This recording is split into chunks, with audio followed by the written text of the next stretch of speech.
Ladies and gentlemen, RosterWatch Nation, welcome back to the epic RosterWatch podcast brought to you by RosterWatch.com. My name is Alex Dunlap here, of course, with the Trashman for this Henry Ruggs edition of the podcast and stream that we're on Facebook Live, YouTube, and Periscope. Thanks to everybody for tuning in and watching that way. If you'd like to get more of the podcast and make sure you don't ever miss it, please go to Apple Podcasts. You can subscribe, rate, and review there. It would be greatly appreciated. And Trashman, I'm greatly appreciative. I'm greatly appreciative of Henry Ruggs. We're going to talk about him. I'm greatly appreciative of this young man. Yeah. Did you watch? Do you watch Curb Your Enthusiasm? Of course, I watched Curb Your Enthusiasm. Did you see the last where they're talking about the appreciate? I appreciate. Was that the last episode? That's so great because it's so true. It's like, does it really move the needle that much? You know, if you did that, you know what? I'd really appreciate it. Oh well, okay then. Yeah. We'll make sure that happens. I think some people really do care, though. Some people really do care. Now, let me ask you this: do you think Larry is? Latte Larry's is going to be able to take out Homeboy at all with the no toilets in his coffee shop. I don't know. Maybe it'll be like an art piece. I think he'll be able to take him out but not by the means which he thinks he will. Latte Larry's, I think. Yeah. Versus Mocha Joe's right there in the same shop. All right. Just a couple things we need to get to here before we hop into the Ruggs stuff.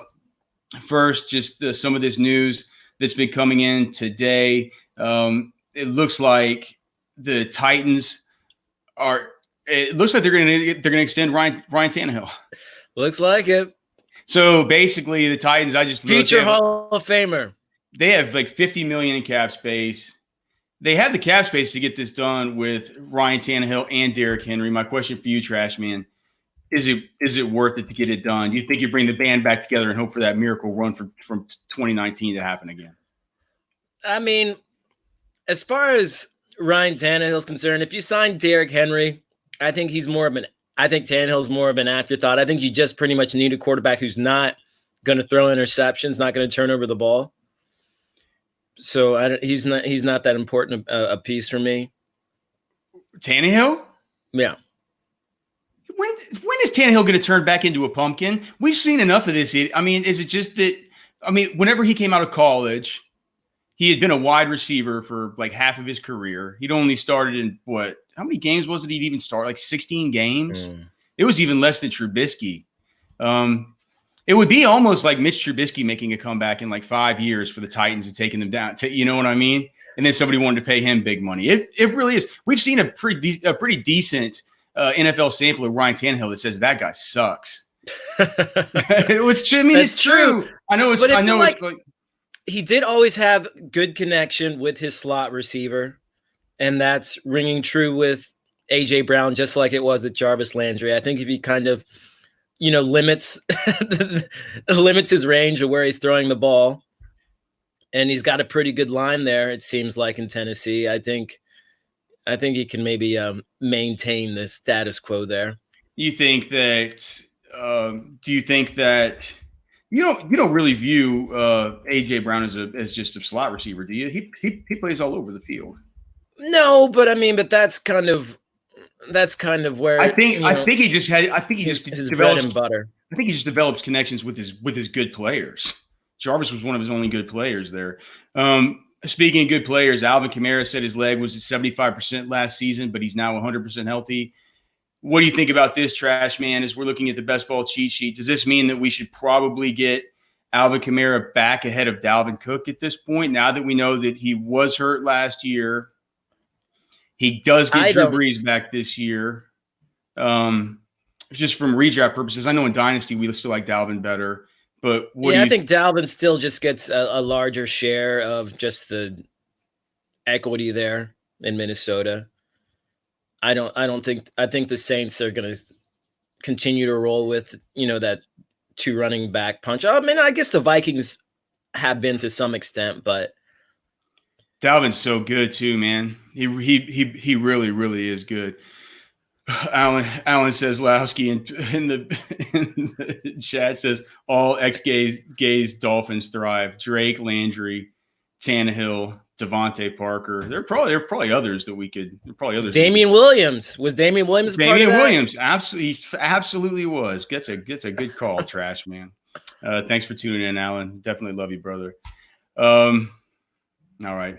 What about there were a couple other things that I saw just earlier today that I was hoping I could talk with you about. Oh, do you think this is stupid with Patrick Mahomes saying that he's not going to sign? He's gonna wait till the new CBA to sign his deal because he thinks that the TV money is going to go up there before he can get more for his contract. Or if you're being a trash man, don't you just want to get your money and scram?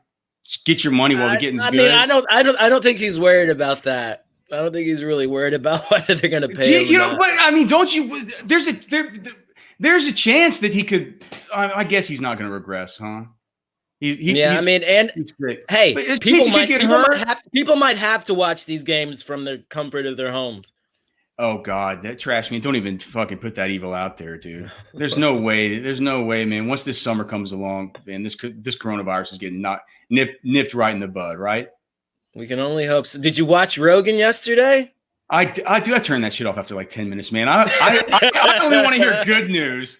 I don't want to hear this. It wasn't as bad the whole time. He's saying like hand sanitizer. It doesn't really work. Washing your hands doesn't really work. Probiotics. Nothing shows that works. Definitely not the sauna. Not the sauna. Well, I was just hoping Rogan would ask about the sauna because you know how often I'm down at the steam room. I haven't been to my gym ever since this whole thing broke out. I was hoping to say that was the one safe haven in the gym, but I've always figured the fact of the matter is I got to walk by everybody's fucking sweaty old man buttholes and nut sacks to even get over there to that sauna to begin with. I think once you're in there, it's so hot and humid that it's probably a better climate than most. I mean, dude, my steam room is 125 degrees, soaking wet. There's no way a virus lives in there. I'm worried about the old fucking man with his cough and you know. If you look at the coronavirus map, the places in the world where it's hot haven't been hit as badly. It seems like so. And the places right, and the places where it is hot, where they do have more cases than you would think, are generally because one of these cockamamie cruises. When's the next time you're going on a cruise, Trash Man?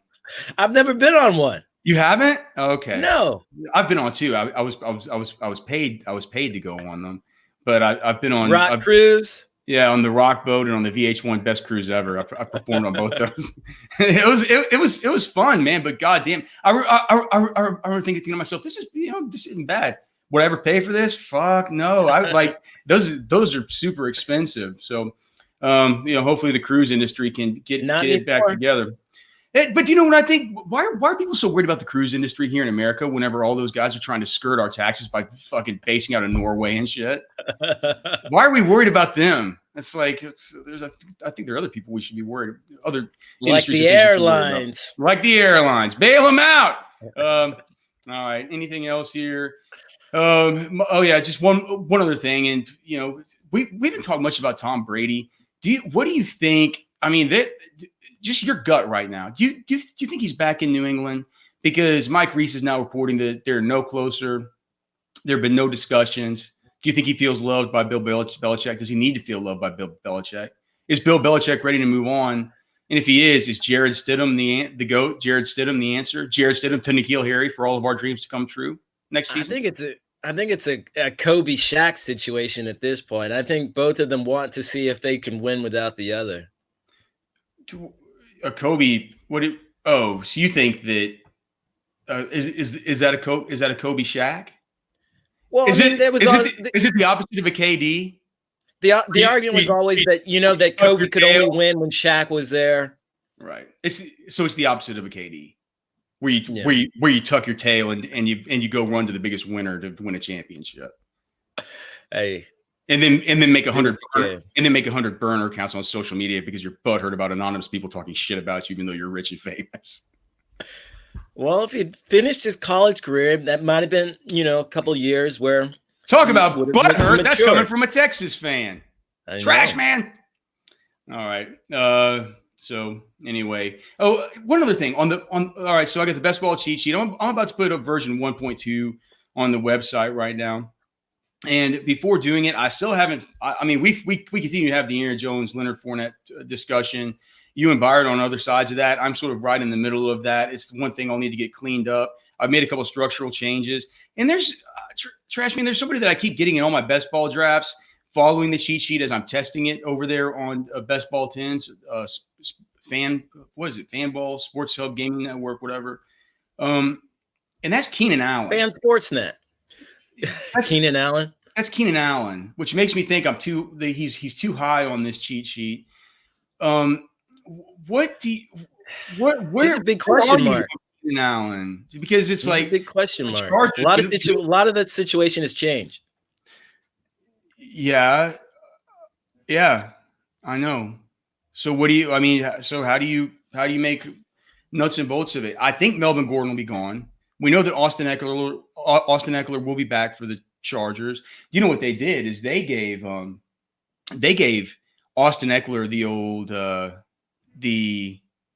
who was it? Oh, the Mike Wallace, Antonio Brown kind of treatment, where Mike Wallace was the incumbent that wanted all the money. He's kind of like the Melvin Gordon, right? They told him to scram, and they gave his sort of backup or the more up and coming guy. I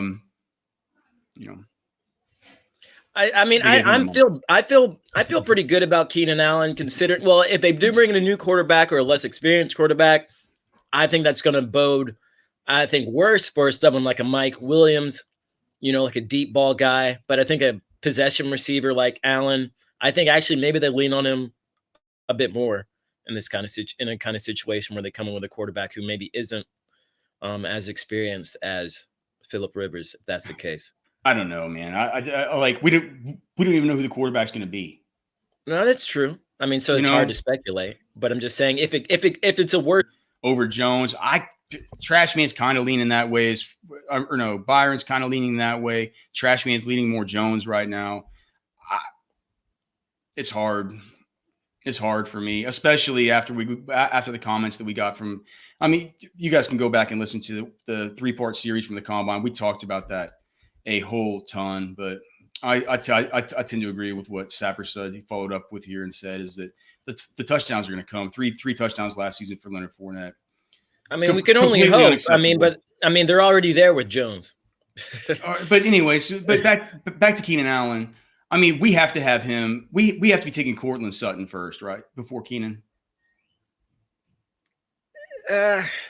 Sure. I'm not terribly excited about either one in that. Well, but I mean, you're trash, man. We're talking about a spot in the draft where we're looking at 40 of these guys plus 42 of these. We're talking middle of the 4th round. I mean, do you really hate taking him that much, middle of the 4th in basketball? I don't hate taking him. I'm just not that excited about it. That's a 1.5 round discount from last year. Keenan Allen was a 2-3 turn guy this time last year. I mean, if we're talking about, I think their baselines will probably be about the same. I feel like, how old is Keenan Allen? 26. Probably, I'm going to guess 26 or 27. I can look it up. Keenan Allen age. See, it's a thing called Google.com. Born on April 27th, 1992. He will be 28 years old around the time that we are hopefully finally getting over this coronavirus towards the end of April. That's about my birthday, right around my birthday. That'll be about the time that I'll probably be having to stay home from the NFL draft because I'm scared. I'm too much of a wuss to buy tickets right now to go to Las Vegas at the end of April. Well, that's probably rightfully all so. These fucking chips and these people like getting around, cramping around like roulette wheels and tossing chips and like grabbing fucking. Some casinos are taking temperatures though before they let people in. Yeah, they take a temperature. You hand that guy, you give that guy a $20 handshake and tell him you're about to go play on the. I think they're going to let basically anybody in. These casinos pump in oxygen to keep people pumped up. They'll do anything they can to keep you in there.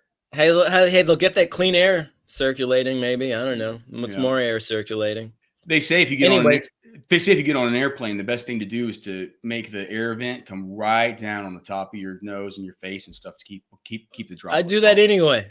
I've seen pictures of these airlines. I'm almost thinking maybe just be a complete contrarian and just get on one. There's nobody on it. I have a buddy. He went to Puerto Rico. Like nobody's even on. No one's on the plane. You get these deals where they're slashing prices. If no one's on the plane, how do you catch coronavirus? You're gonna get sick. Yeah, it's true. Come on now. It's like you just got to make sure the only one. Look, the whole airport's a ghost town. I'm not gonna catch shit.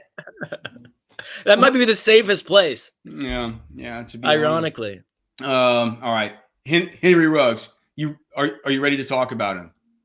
He's going to be one of the most polarizing prospects, and all started out by saying, I cannot believe you said in the original write-up that I went through and edited and added all my thoughts. And I think it's probably our best write-up of this year so far is the Ruggs write-up. I put a lot of work into it. I can tell you did. I've watched a ton of him, looked up a bunch of stats. We'll go over a bunch of it here, but make sure and go check it out over at RosterWatch.com. I love Ruggs, and I can't believe that you said he's a guy you can go for if you miss in Dynasty on CeeDee Lamb, Jerry Jeudy, and Justin Jefferson. So you're of the opinion that Justin Jefferson should be going ahead of Henry Ruggs in Dynasty? Just based purely off of what he's done already, which is in college. I mean, I think he's been a more prolific receiver in college than Ruggs has been. Like I said, Ruggs has always, he's been the third best receiver on his team. I don't think that's true. The third most productive receiver. Okay. The third most productive, right? Right. I think Ruggs is. I don't know. I just feel like Justin Jefferson has more. I mean, I think more teams would know what to do with Justin Jefferson. I feel like Ruggs, there might be that situation where they really don't know how to utilize him best. Yeah, it kind of depends on where he goes. I see. I don't see that logic at all, because it's like with Ruggs, you know exactly what he is. He's a dynamic, ridiculous athlete with all of the speed in the world. It's like that's the guy you can fit into anything. The rangy, sort of crafty, technical slot guy is maybe a dude who it takes a. But it's like a Cordero Peterson who had all the speed and athletic ability in the world. I mean, and teams still don't know what to do with him. But Henry Ruggs III is not a dumbass, right? They say that they say his makeup, his interview, his characters for like Henry Ruggs III is a beast. All right, so here he's 5'11", 188 pounds. 10 and an eighth inch hands, which is a big deal. 30 and 1/2 inch arms. He ran a 4.27 at the combine. Listen, you're talking like I think Ruggs is bad or something. Well, you're acting like he sucks. No, I'm not. Have you seen Henry Ruggs play basketball and dunk? No. Okay. Well, I'm going to show you, and I'm going to show the rest of everybody who's watching this right now. If you want to go see this, just type in Henry Ruggs and basketball, and you should be able to see this. But Trashman, if you tell me that it doesn't get you fired up to see this man palming a basketball, I commented 360 jump. That's not an 8 foot. That's no 8 foot rim, Trashman. I commented specifically on his hand size. Look at that.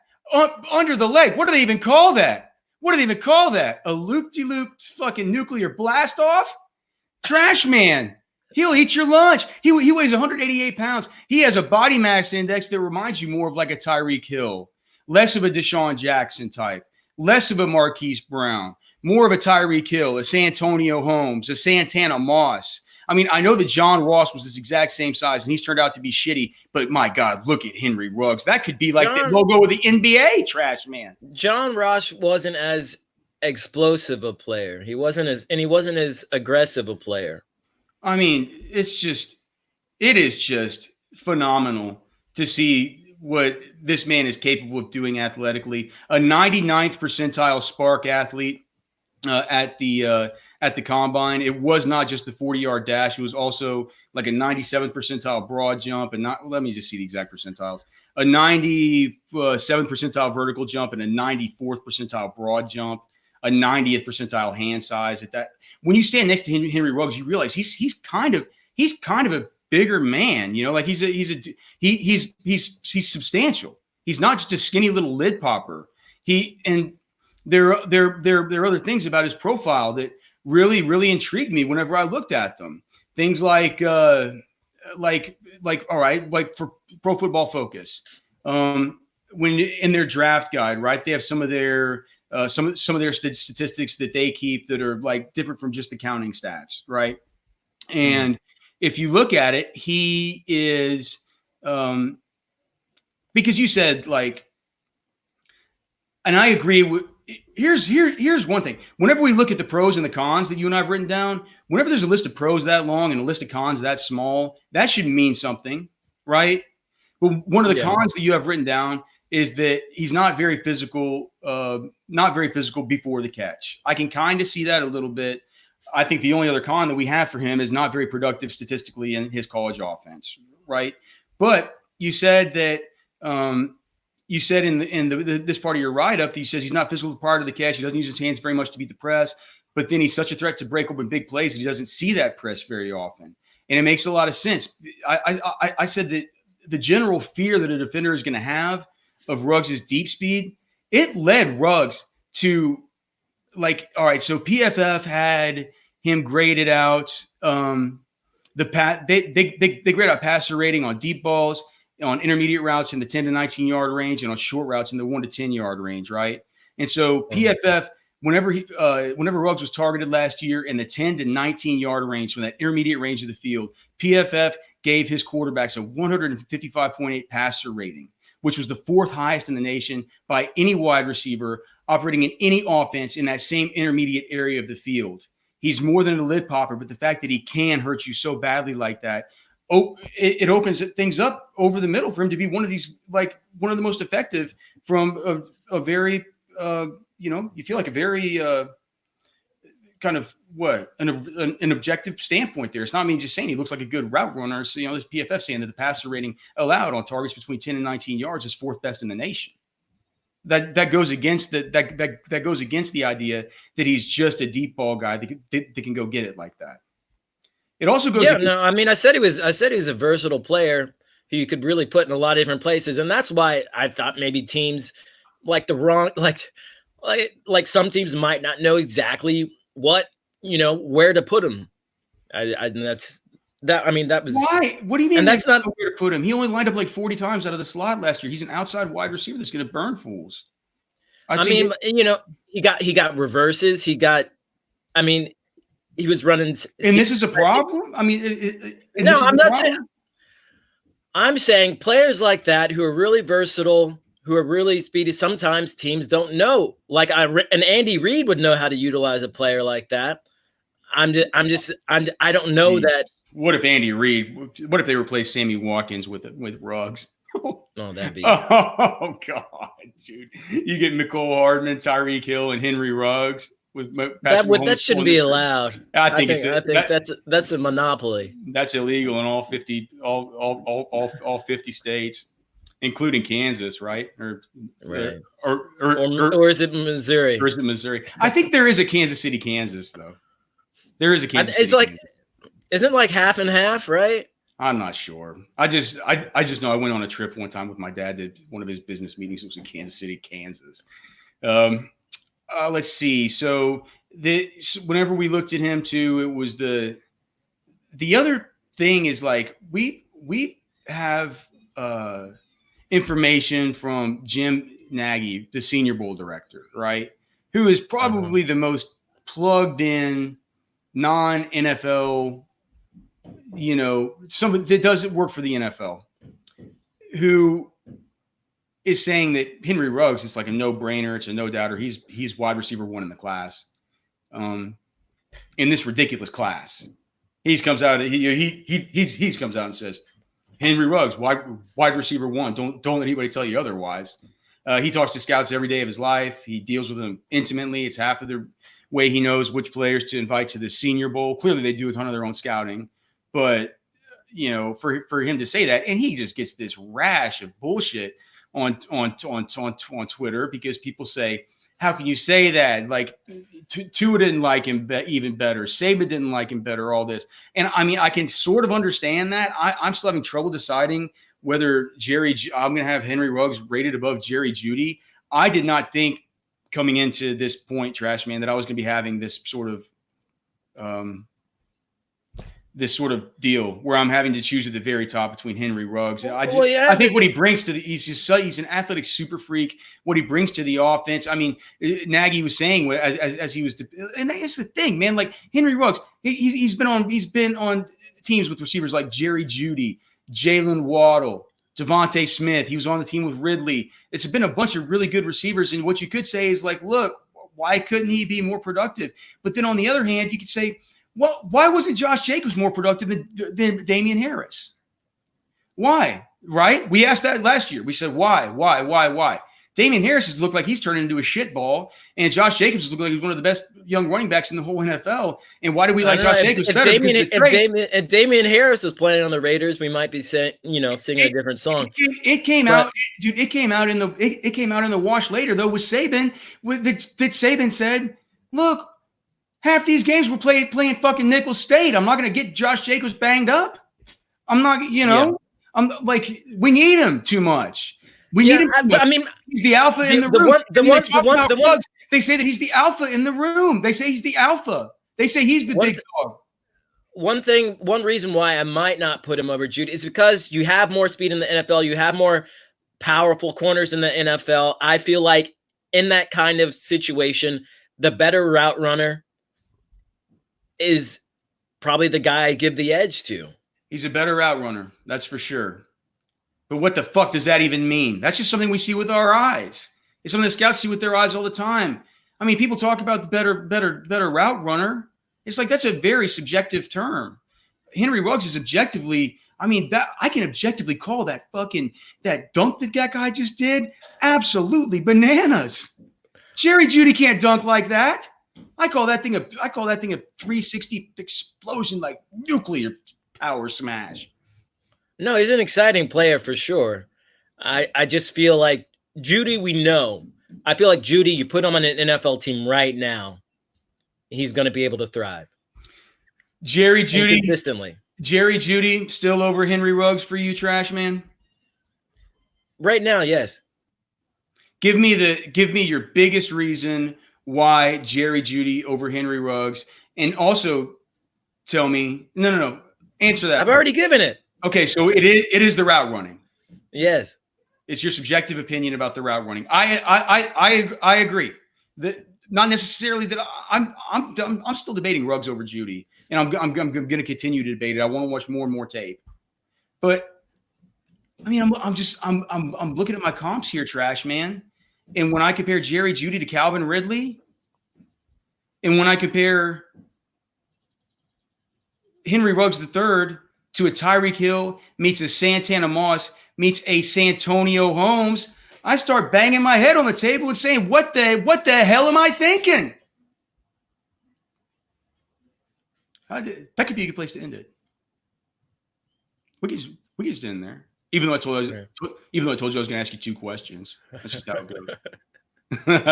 All right. Thanks to everybody for tuning in. It's been episode 223 of the podcast. As always, find it on Apple Podcasts. Please give us a rating and a review if you can, and give us a thumbs up if you're watching on YouTube, Periscope. Well, I guess you can't give a thumbs up on Periscope, but Twitch. Nah, whatever. I don't even think this thing's. Is that a thing? That sounds like a thing, right?